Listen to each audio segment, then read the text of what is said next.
Hi, welcome to Quid Pros Quo. I'm Rin. And I'm Zac. And we are on episode 3 of our Real Artists Don't Starve series. The next principle of the thriving artist, which is the opposite of the starving artist, is the thriving artist goes where creative work is already happening. Yeah, in the book, Goins is talking more along the lines of like moving and being like physically inside of a spot where creative work is already happening.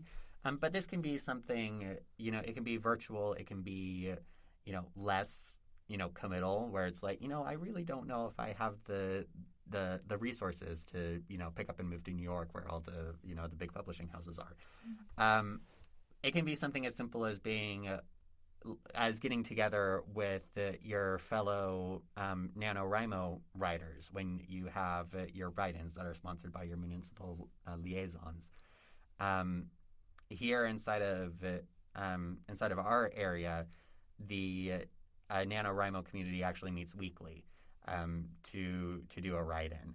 It's not an opportunity that I have taken advantage of just quite yet, but it is an excellent opportunity to go where the creative work is already happening and to network with other writers and see what they're up to. Yeah, I have gone to those a few times. They're always really good, good people. I don't go most of the time just because it's too hard to get there because I don't have a car. Yep. But it is a fun way to go and collaborate with other people like we were talking about at the end of the last episode. Yeah.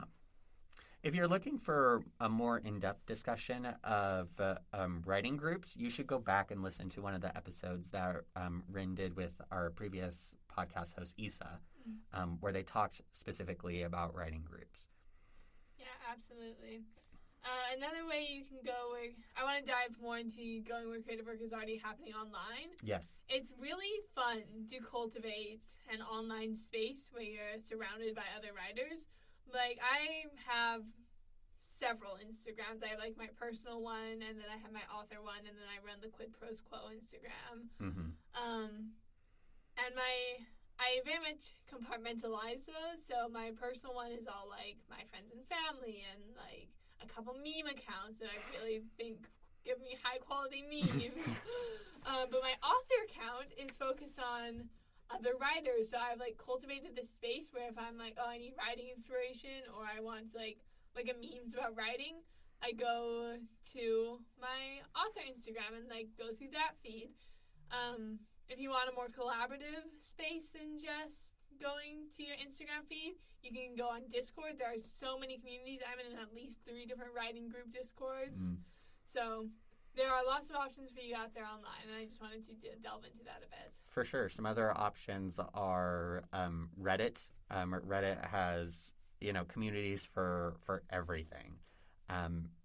I'm a member of several writing subreddits and a world building subreddit, and you get to see some cool stuff of what people are working on, and that's oftentimes how you can open up opportunities to collaborate, is through those online groups. Awesome. The next principle of this thriving artist is the thriving artist cultivates patrons, and we've been talking about patrons since episode 1 of the series, and now we finally get to delve into it. So, what is a patron? A patron is somebody who pays you to make art. It's that simple.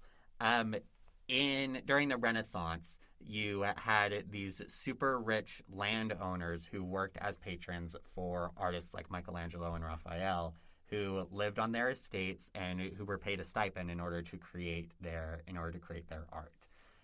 These days, that kind of situation doesn't really happen, or at least not with as much frequency as it used to. Yeah, not as far as I'm aware, at least. Yeah.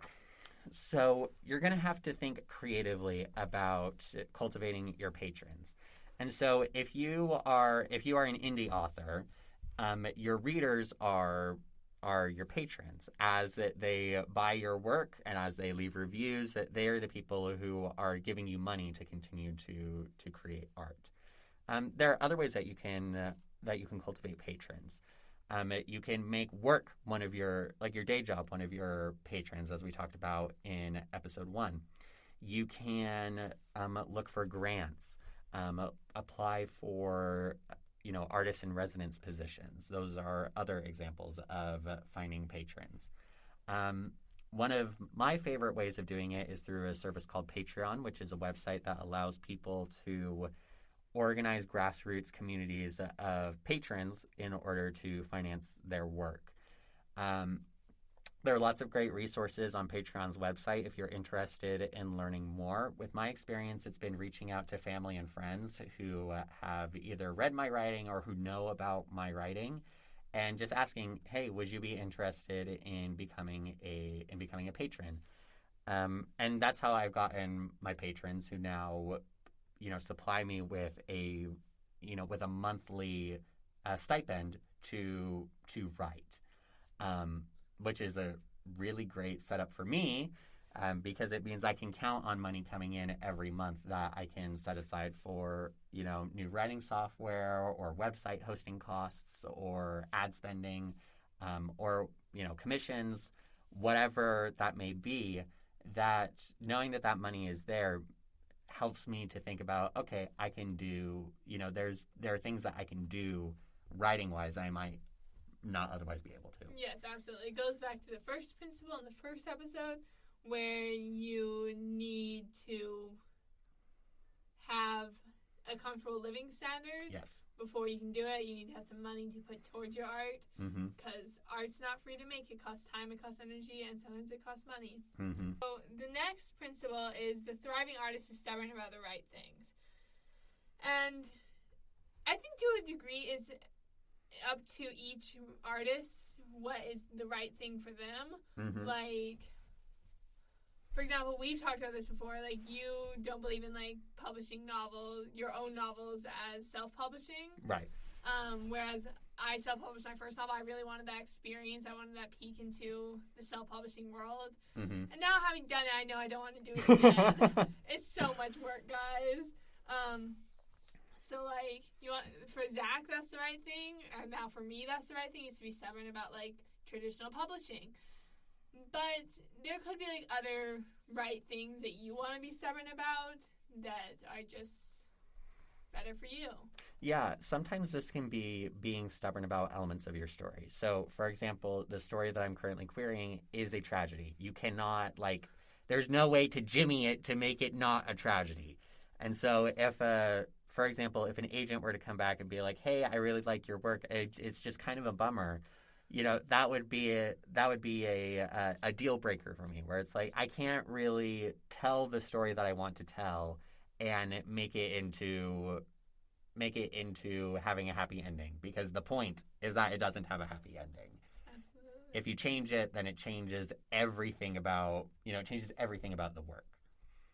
So that's an example of, a story element that you're stubborn about, which is not an excuse to be uncooperative with an editor or with an agent. Yes. There are some things that you just need to kill your darlings on and move on.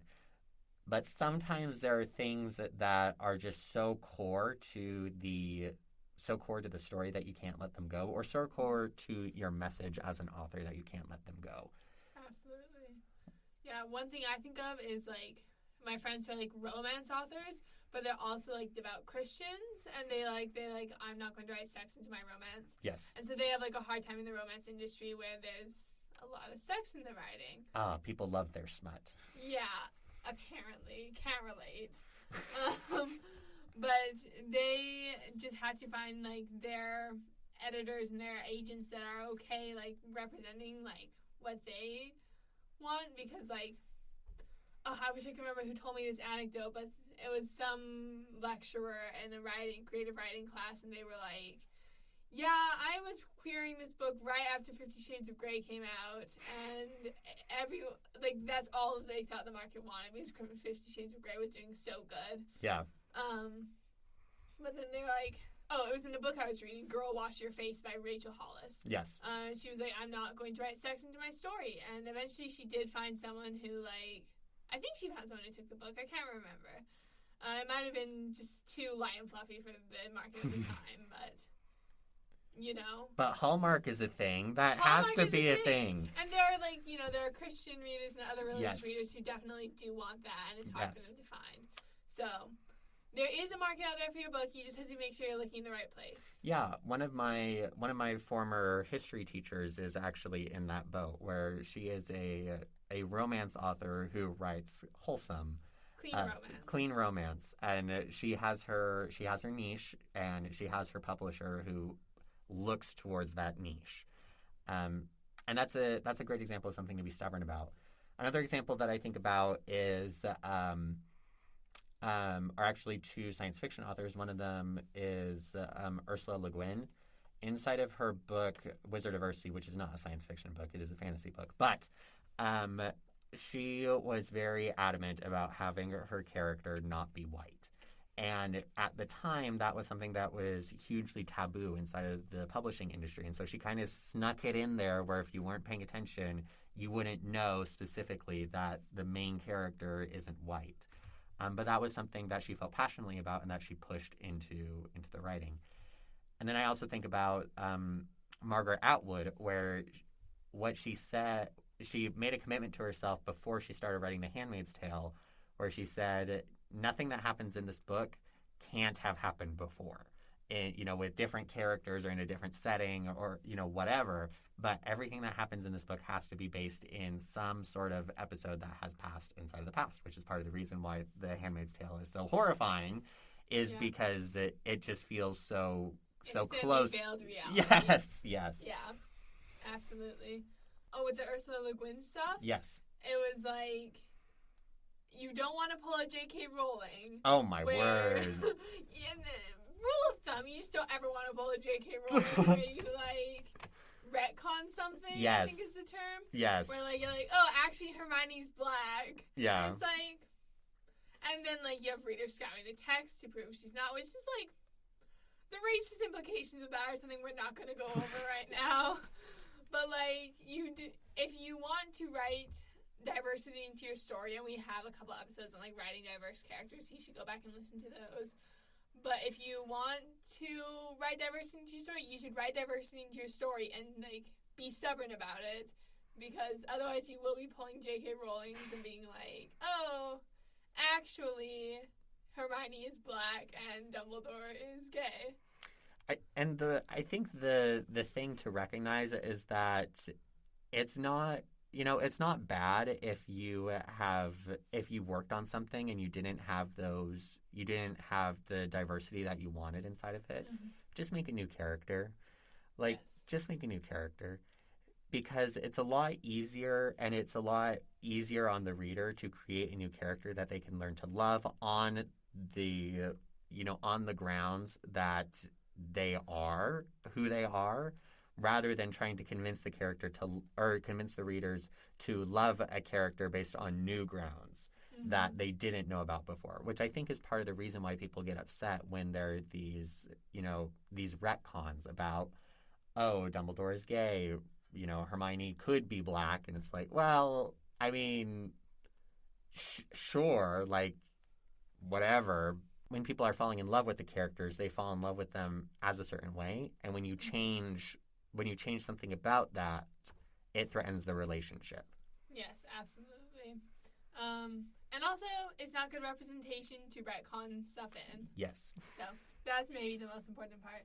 But anyways, this has been episode 3 of our Real Artists Don't Starve series. We will see you next week for our 4th and final episode 4.